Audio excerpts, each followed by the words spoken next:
This is Samsung Galaxy A20s, and today I would like to demonstrate that you can add numbers to the keyboard on this device.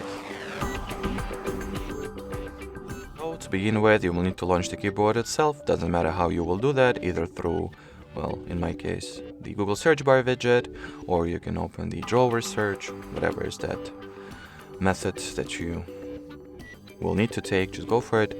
Then at this top keyboard toolbar, go into keyboard settings by tapping at the gear icon. From here at the Samsung keyboard settings page, enter the layout category and turn on the number keys toggle. And as you can see, the separate number line on top of the characters gets successfully activated. You might also encounter an issue where you do not have this toolbar enabled.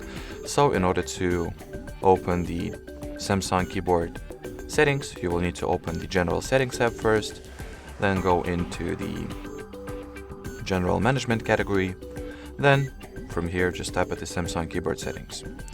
Alrighty, so that will be it for this video. Thanks for watching and bye bye.